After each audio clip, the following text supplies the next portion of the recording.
Hello students, good morning.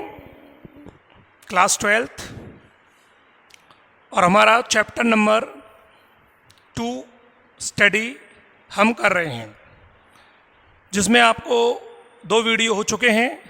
ये तीसरा video है। नर युग्मकोदित का विकास आज कंप्लीट हो जाएगा। कल हमने बात कर ली थी आपसे कि लघु बीजाणु जब अलग हो जाते हैं तो वो पराग कणों की स्थिति में आ जाते हैं, पोलन ग्रेन्स की पोजीशन में आ जाते हैं। पोलन ग्रेन्स नर युग्मक अंकुरित जो परागकण होता है, यूं कह दीजिए कि नर युग्मक की जो प्रथम कोशिका होती है वो परागकण होती है। नर युग्मक के उद्भव की प्रथम कोशिका परागकण होती है, या यूं कह दीजिए कि परागकण के अंकुरण से ही नर युग्मक बनता है।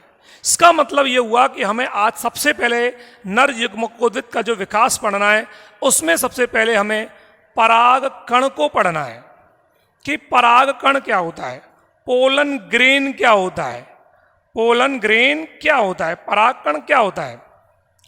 पराग कण को जानना है हमको। कल से हम पढ़ रहे हैं कि जो लघु बीजाणु होते हैं उन पे कैलोज की जो भित्ति थी वो गल गई कैलेज नाम के एंजाइम की सहायता से। अब हमारे पास एक गोलाकार स्ट्रक्चर आ गया, और ये गोलाकार स्ट्रक्चर जो होता है इसमें अगुणित केंद्रक होता है। ये एक सिंगल कोशिका होती है, इसमें ये अगुणित हेप्लॉइड न्यूक्लियस है, यानी अगुणित केंद्रक होता है। अगुणित यानी हेप्लॉइड, एन कह दीजिए, केंद्रक होता है। इसके अलावा इसके अंदर हल्का सा साइटोप्लाज्म पाया जाता है, कोशिका द्रव पाया जाता है, और ये स्ट्रक्चर 2 आवरणों के द्वारा ढका रहता है। पहला आवरण जो इनसाइड है, अंदर की ओर है, इसे आंतरिक भित्ति कहते हैं, आंतरिक भित्ति कहते हैं। और ये जो आंतरिक भित्ति या इंटरनल वॉल जो होती है, ये पैक्टिन प्लस सेलुलोज की बनी होती है। और कैसी होती है?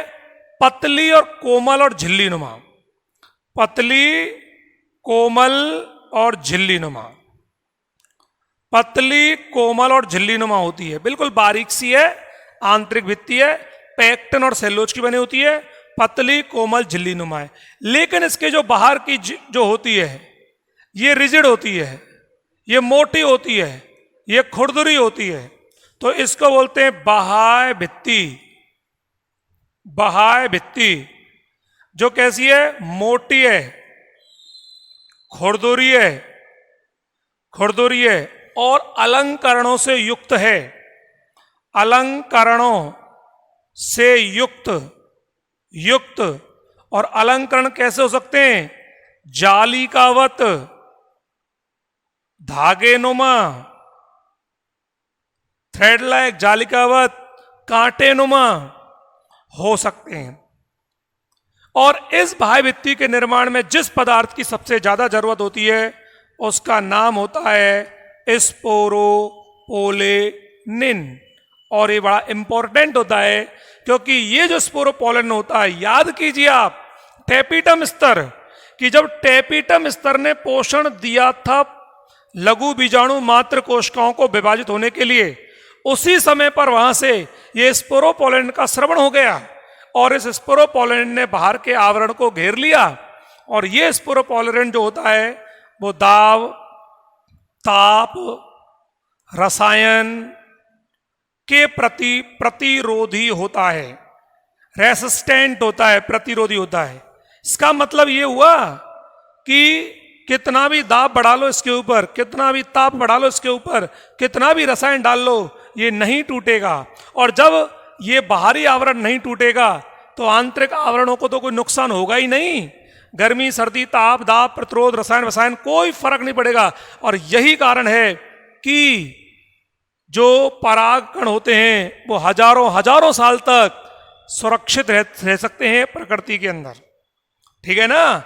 वो हजारों साल तक, कई वर्षों तक, बहुत लंबे समय तक सुरक्षित और संरक्षित रह सकते हैं। परागकण क्यों रह सकते हैं? क्योंकि उन पर स्पोरोपोलेनिन का जमाव होता है। और स्पोरोपोलेनिन जो होता है ना, वो क्या होता है? वो दाब, ताप, रसायन के प्रति प्रतिरोधी होता है। तो प्रश्न ही आता है कि फिर ये अंकुरित कैसे हो जाते हैं? अंकुरित होने के लिए कुछ स्थानों पर यह जमाव नहीं होता है, और जिन स्थानों पर यह जमाव नहीं होता है वो छोटे छोटे स्थान होते हैं, वो छोटे छोटे स्थान होते हैं और वो एक ही सिरे पर होते हैं, एक ही तरफ होते हैं। एक से लेकर के मैक्सिमम 3 हो सकते हैं। ये कितने हो सकते हैं? एक से लेकर के 3 हो सकते हैं। ये वाले पॉइंट जो आपको दिखाई दे रहे हैं, या मैक्सिमम, मिनिमम 1 और मैक्सिमम 3, इन्हें बोलते हैं अपन जनन छिद्र। क्या बोलते हैं? जनन छिद्र बोलते हैं, या जर्मिनल पोर बोलते हैं। जर्मिनल पोर भी बोलते हैं इनको, जनन छिद्र बोलते हैं। बस अंकुरण के समय जब परागकण अंकुरित होगा तभी तो नरयुग्मक बनेंगे भाई। जब अंकुरित होगा तो यहीं से जनन नलिका या पराग नलिका की उत्पत्ति होगी। आगे आपको बात समझ में नहीं आई? ठीक है, ये होगी आपकी परागकण की संरचना। अब एक प्रश्न और आता है जो आपकी किताब में दे रखा है, topic pollen kit. Pollen kit, pollen kit. चलो पोलन किट की बात कर लेते हैं, ये क्या होती है। एक्चुअल में क्या होता है कि टेपिटम स्तर के द्वारा जब पराग कणों का पोषण हो रहा था तो उस समय कुछ विशिष्ट पदार्थ, कुछ एंजाइम टाइप के कुछ पदार्थ, विशेष प्रकार के पदार्थ वो स्रवित होते हैं और बाहर की भित्ति पर इस प्रकार से इसको आवृत कर लेते हैं। इन चिपचिपे पदार्थों को क्या बोलते हैं? Pollen kit. ये चिपचिपा पदार्थ है, ये चिपचिपा पदार्थ है, चिपचिपा पदार्थ है जिसकी विशिष्ट गंध होती है, सुगंध होती है, ऑर्डर होता है इसका विशिष्ट रंग होता है, हल्का पीला रंग होता है, अच्छी खुशबू होती है, चिपचिपा होता है और बड़ा महत्वपूर्ण होता है। इसके कई कार्य हैं। पहला कार्य तो ये होता है कि पराग कणों की यूवी किरणों से रक्षा करता है, पराग कणों की अल्ट्रावायलेट किरणों से रक्षा करता है। दूसरा काम ये होता है कि अगर इस तेल या ऑयली पदार्थ को, चिपचिपे पदार्थ को अगर अलग कर लें तो इससे कई पोषक दवाइयां बनाई जाती हैं। पराग कणों से कई पोषक दवाइयां बनाई जाती हैं, ठीक है ना। घोड़ों को, जो घुड़दौड़ में काम आते हैं घोड़े, उनको खिलाने के लिए टैबलेट्स बनती हैं। इस तेलीय चिपचिपे गंध, सुगंध या रंग युक्त पदार्थ से पोषक दवाइयां मिलती हैं। तीसरा बिंदु जो होता है कि चिपचिपा होने की वजह से ये कीटों पर पराग कणों को चिपका लेता है, और अगर पराग कण एक बार चिपक गए तो वो दूर चले जाएंगे कीटों के साथ और हमको परागण में मदद मिलेगी। दूसरा, ये कीटों को आकर्षित करता है। अरे भाई, कोई खुशबू युक्त चीज होगी तो वो कीटों को आकर्षित करेगी नहीं करेगी? तो ये खुशबू युक्त होने की वजह से, अच्छा रंग होने की वजह से, गंध होने की वजह से ये कीटों को अपनी ओर आकर्षित करता है। पहली बात। चिपचिपा होने की वजह से ये कीटों पर चिपक जाते हैं, इसकी वजह से परागकण, इसलिए परागण की क्रिया आसान हो जाती है। ये इनसे कई पोषक दवाइयां बनाई जाती हैं और अल्ट्रावायलेट किरणें जो होती हैं उन अल्ट्रावायलेट किरणों से भी सुरक्षा करता है। कौन करता है? Pollen kit. लेकिन कई बार यही पोलन किट एलर्जिक पदार्थों का भी संग्रह कर लेता है, एलर्जी उत्पन्न कर देते हैं।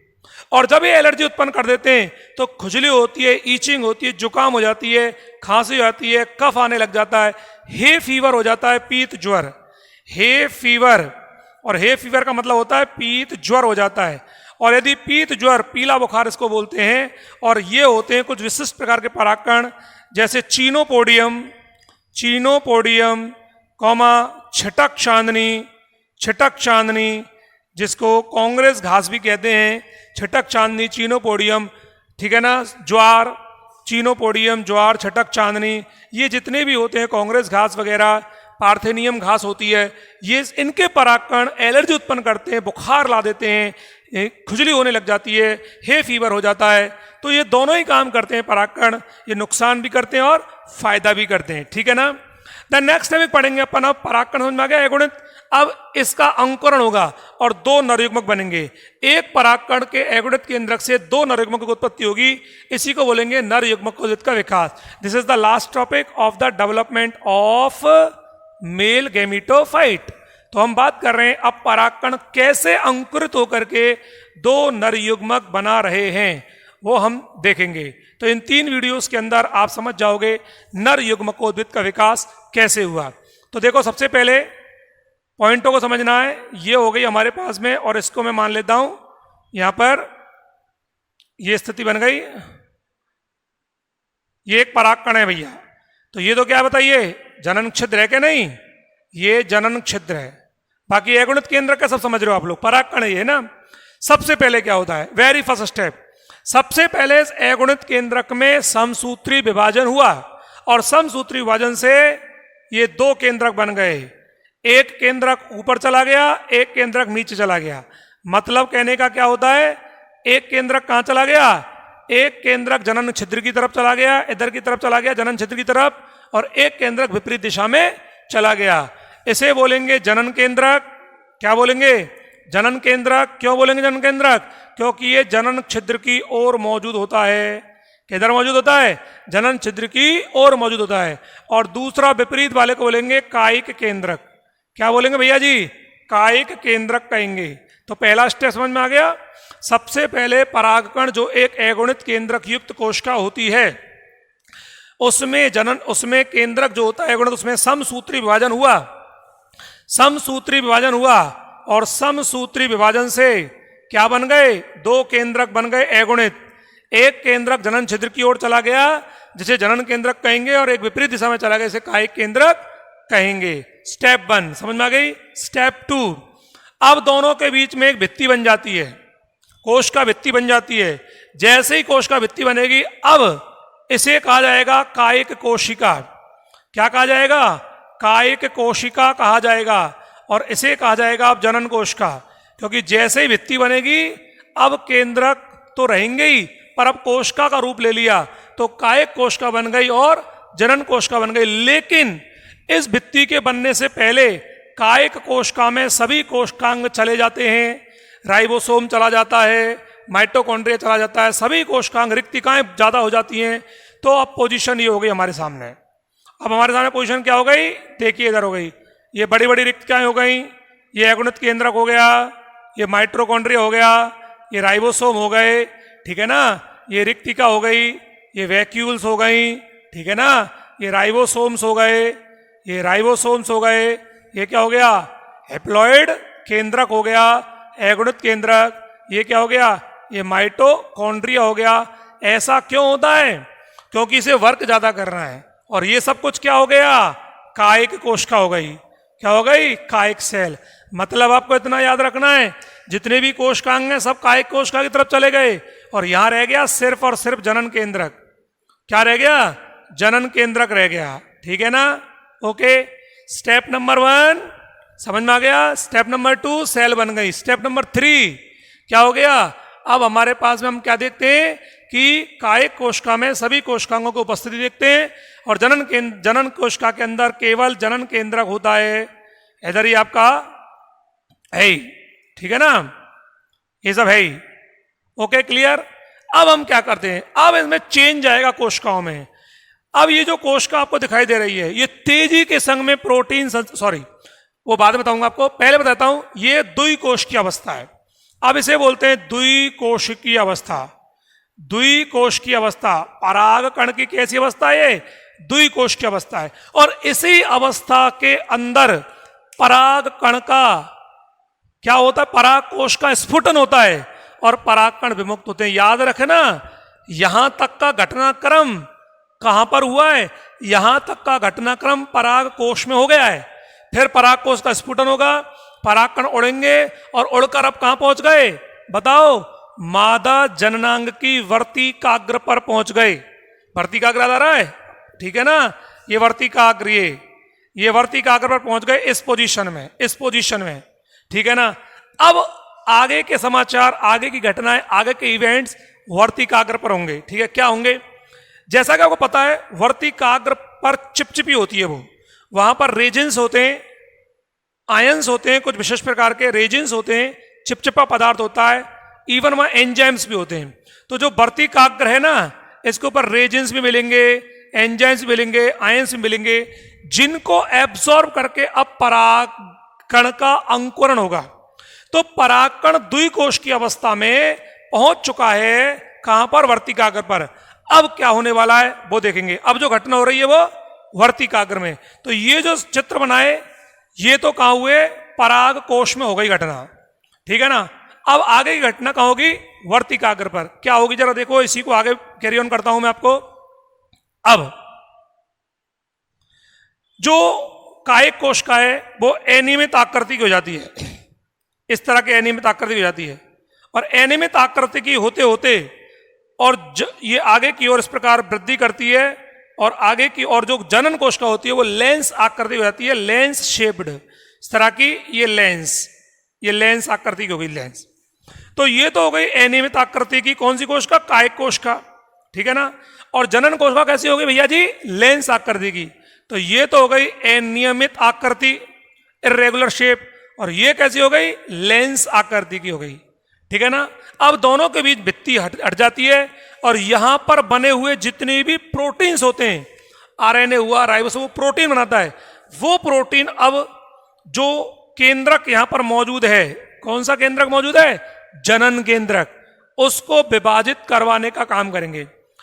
धीरे धीरे करके यहां जितना भी मटेरियल है वो सब मटेरियल इस केंद्रक को विभाजित करने में योगदान देगा, और धीरे धीरे करके कोशिका विलुप्त हो जाएगी, और फाइनली अब स्थिति ये बन जाएगी, देखो जरा, इस तरह की होते होते ये पोजीशन बन जाएगी, ये पोजीशन बन जाएगी, ये क्रमी रूपी हो जाएगी, ठीक है ना, क्रमी रूपी हो जाएगी, जिसमें अभी भी अगुणित केंद्रक पड़ा हुआ है। तो जो अनियमित आकृति की जो कायिक कोशिका थी, क्या थी? कायिक सेल थी। ये कायिक सेल अब विलुप्त होने लग जाती है, अपना संपूर्ण प्रोटीन, संपूर्ण जो पदार्थ होते हैं वो जनन केंद्रक को दे देती है विभाजित होने के लिए, जनन और अपने आप को लंबी करते हुए कृमि रूपी कर लेती है, और इस प्रकार एक कृमि रूपी आकृति बन जाती है, जिसमें अभी भी एक केंद्रक पड़ा हुआ है, जिसका नाम क्या है? जनन केंद्रक। समझ में आ गई? और अब ये जनन केंद्रक इस तरह से, अब ये जनन केंद्रक आगे जाकर के क्या करेगा भैया जी? समसूत्री विभाजन करेगा, और समसूत्री विभाजन से क्या हो जाएगा? समसूत्री विभाजन करेगा, और समसूत्री विभाजन से क्या बन जाएंगे? दो नर युग्मक बन जाएंगे। दो बन गए, 1 और 2, दोनों अगुणित हैं, अगुणित बन जाएंगे, ठीक है ना। अगुणित, एक एन और दूसरा एन, ये दोनों के दोनों नर युग्मक हैं जो अगुणित होते हैं। इस तरह से एक परागकण, एक अगुणित परागकण से दो अगुणित नर युग्मकों की उत्पत्ति होती है। आया बात समझ में? एक बार पुनः सुन लो, 5-6 स्टेप इसके। सबसे पहले क्या हुआ? परागकण, जो आपके सामने इसकी संरचना अभी आपने पढ़ी। सर्वप्रथम परागकण के केंद्रक में समसूत्री विभाजन होता है, पहला स्टेप, जिसके कारण से दो केंद्रक बन जाते हैं। एक केंद्रक जनन छिद्र की ओर आ जाता है, जिसे जनन केंद्रक कहते हैं, एक विपरीत चला जाता है, जिसे कायिक केंद्रक कहते हैं। Step number 1। स्टेप नंबर 2, अब जितनी भी कोशिकांग होते हैं वो कायिक केंद्रक की ओर इकट्ठा होने लग जाते हैं, जैसे कि रिक्तिकाएं हुई, माइटोकॉन्ड्रिया और राइबोसोम हुआ, और जनन केंद्रक की ओर कुछ नहीं होता है, और दोनों के बीच भित्ति बन जाती है। इस तरह से कायिक कोशिका और जनन कोशिका की उत्पत्ति होती है। Step number 2। स्टेप नंबर 3, अब कायिक कोशिका के अंदर संरचनात्मक और क्रियात्मक परिवर्तन होते हैं, जिसके कारण प्रोटीन का भारी मात्रा में निर्माण होता है, और कोशिका अपना रूप बदलती है और अनियमित आकृति की होने लग जाती है, जबकि जनन कोशिका जो होती है वो लेंस आकृति की होने लग जाती है। Step number 3। स्टेप नंबर 4, अब कायिक कोशिका में बने हुए सभी प्रोटीन पदार्थ, विकसित पदार्थ, पोषक पदार्थ जनन केंद्रक को दे दिए जाते हैं, और धीरे धीरे करके कायिक कोशिका विलुप्त हो जाती है, केंद्रक विलुप्त हो जाता है, केवल जनन केंद्रक रह जाता है। स्टेप नंबर 5, अब धीरे धीरे करके ये पूरी की पूरी जनन कोशिका जो होती है, कायिक कोशिका तो विलुप्त हो गई, ये अब एक कृमि रूपी आकृति ग्रहण कर लेती है, कृमि रूपी आकृति ग्रहण कर लेती है, और इतनी लंबी आकृति ग्रहण करती है ताकि वो आसानी से वर्तिका में प्रवेश कर सके। और स्टेप नंबर 6 लास्ट, अब जो जनन केंद्रक होता है उसमें समसूत्री विभाजन होता है, जिसके कारण से दो नर युग्मक बन जाते हैं। इस तरह से एक परागकण अगुणित से दो अगुणित नर युग्मकों की प्राप्ति होती है, और इस तरह हमारा नर युग्मकों का विकास पूरा हो जाता है। आगे बात समझ में नहीं आई? ठीक है ना, ये होता है इसके अंतर्गत। ठीक है, अब मोस्टली परागकण जो होते हैं वो परागकण वर्तिकाग्र पर अंकुरित होते हैं, लेकिन कुछ परागकण ऐसे होते हैं जैसे कुल्फा, पोर्चुला का बंदरवाटी, कुल्फा, ये जो होते हैं पोर्चुला का कुल्फा, बंदरबाटी वगैरह जो भी होते हैं, होलो पटेला, बंदरबाटी को होलो पटेल बोलते हैं, कुल्फा जो होता है से पोर्चुला का बोलते हैं। इनमें पराग कणों का अंकुरण ऑलरेडी पराग कोश में हो जाता है, यानी ये पोजीशन बनकर ही आती है। मैंने क्या बोला, मोस्टली प्लांट में पराग कोश में यहां तक की स्थिति बनती है और ये हवा में उड़ करके चले जाते हैं और तब भर्ती काग्र पर होती है पोजीशन। लेकिन कुछ में जैसे कुल्फ और बंदरबाटी में वो पराग कोश से निकलेंगे ना तो इसी पोजीशन में निकलेंगे। ठीक है ना, ये समझ में आ गई। अब हमारा पराग, अब नरयुग्मक कैसे हमारे गोलाकार है, अचल है कि नहीं, तो हमारे नरयुग्मक गोलाकार होते हैं, अचल होते हैं और अगुणित होते हैं। इस तरह से हमने स्टडी किया पिछले 3 वीडियोस में आज का मिला करके कि किस प्रकार पुंकेसर, फिर परागकोश, फिर पराग मात्र कोशिकाएं, लघुजन मात्र कोशिकाएं, फिर परागकण और परागकोण से कैसे नरयुग्मक बनते हैं। अब नरयुग्मक बन चुके हैं, अब नेक्स्ट वीडियोस में हम आपको कैसे मादा युग्मक का उद्भव और विकास होगा वो पढ़ाएंगे। तो ये टॉपिक आपको समझ में आ गया होगा। किसी भी प्रॉब्लम के लिए आप सभी विद्यार्थी सुन लें, जो भी वीडियो देख रहे हैं सभी स्टूडेंट सुन लें, अगर आपको किसी भी प्रकार की समस्या है, वीडियो में हो जाता है, सही दिखता नहीं है, समझ में नहीं आता है, तो आप सुबह 9 बजे से लेकर के 1 बजे के बीच फोन द्वारा संपर्क करके स्कूल में आकर के, ठीक है ना, अपनी प्रॉब्लम लिख करके ले आएं और आकर के यहाँ समझ सकते हो। थैंक यू, धन्यवाद।